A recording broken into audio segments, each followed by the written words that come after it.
Hi, my name's Jimmy Wohl. My family owns a Rafter Tea Ranch in Sebring, Florida. We've just concluded a field trip with a Rollins College environmental studies class showing them the dispersed water management system that we are now involved in with the South Florida Water Management District. We gave them an overview of cattle ranching in Florida, showed them how we burn the woods to manage them, how we graze the cattle, rotate them through different pastures, and gave them an overview of Arbuckle Creek and the overall issues of cattle ranching in Florida. We have another place here where the water leaves by gravity and doesn't come into the WMA, and all of this water goes out naturally here. But what they've done, South Florida, the hydrologists have modeled this and drawn this line. That is what they call a flashboard riser. We've got a series of them all over the ranch so that we can hold water up, so when the dry season comes, we're not completely draining this place. And a lot of this, I got cost sharing from the Florida Department of Agriculture and Consumer Services and from the USDA through their NRCS program. So, Mary Allen. I am a professor of environmental studies at Rollins College in Winter Park, Florida, and we came down to the Rafter Tea Ranch to take a look at the Florida Ranchland Environmental Services Project, which is a project that is trying and succeeding, I think, in improving the water regime for the Everglades. So we have a class of 16 students and 3 faculty down here today to look at these projects, and we're very impressed by what we've seen. Well, they have been looking at different models for sustainability, and one of the courses that they're taking is on management of protected areas, so we've been looking at some of the problems that the Everglades has been having, and also looking at the Comprehensive Everglades Restoration Project, which is a multi-billion-dollar, well, it's really 68 separate projects that rely heavily on structural solutions. So we came down to look at a more localized, dispersed distribution system for water that could be used to benefit both the private sector in terms of the ranches being able to generate some income for their environmental services, and also to improve the environment.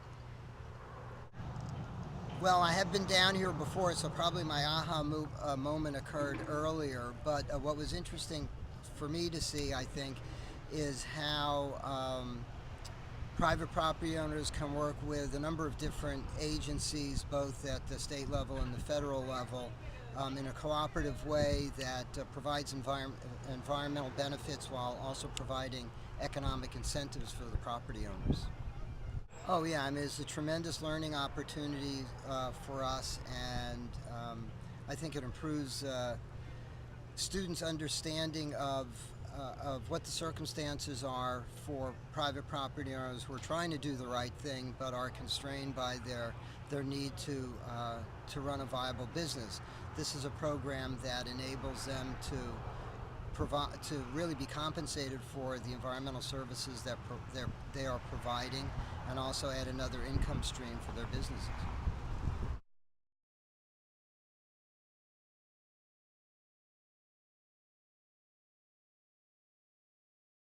I'm Lee Lines. I'm a professor of environmental studies from Rollins College, and we brought some students down here to the Rafter Tea Ranch today, down here near Sebring, and we got a great tour of the ranch.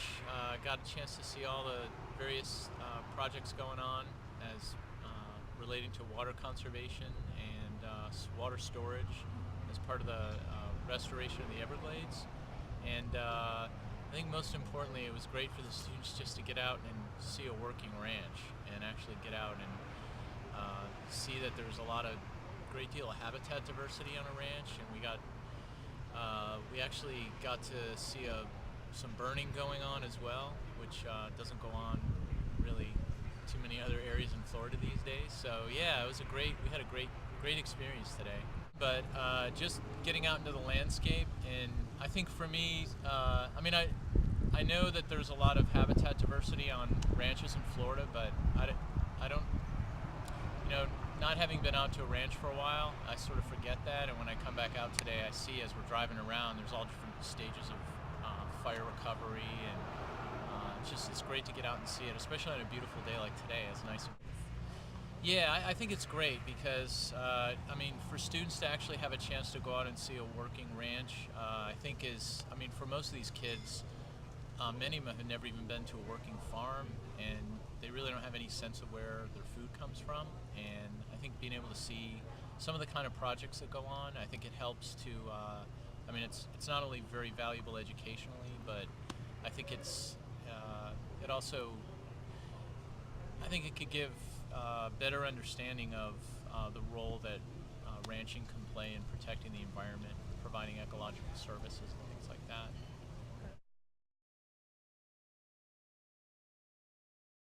Well, we had a great time. I think for these guys, they're from all different parts of the country, and some of them actually are from farming backgrounds. A few of our students are, but we got quite a few students that they've spent their entire lives in the suburbs, and they really haven't had much chance just to get out and see that there's another side to Florida that isn't just theme parks and built-up suburban areas and things like that.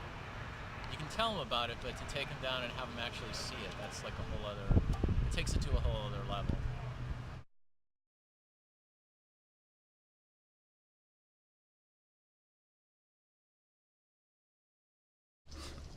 All right, my name is Kevin George. I'm a senior at Rollins College. I'm majoring in environmental studies.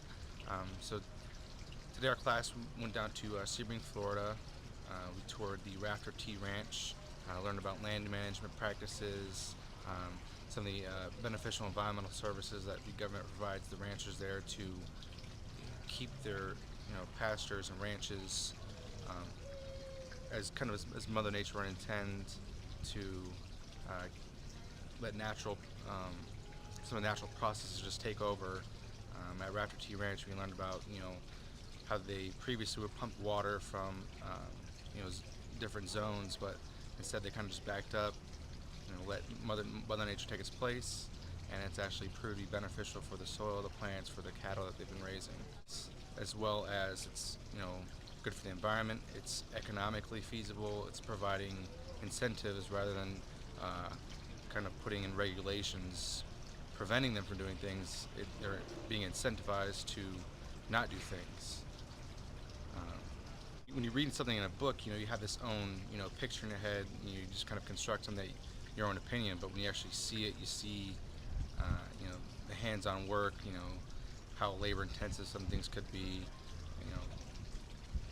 fluctuating of seasons, even just driving around the ranch that we were at, an elevation of just several feet, you had a whole completely different environment. It definitely inspires students. Kind of returning back to the last question, seeing it hands-on, seeing it in person definitely helps construct a better view for their mind, and like I say, provides good inspiration rather than just reading it in a classroom and discussions, things like that.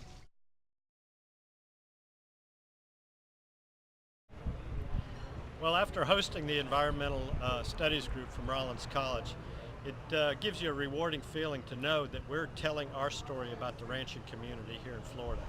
I think it would be a wonderful gesture on the part of the ranching industry all over to be hosting tours like this, so that we can get our story out that we are, in fact, a viable, sustainable agricultural entity producing a nutritious product for the general public.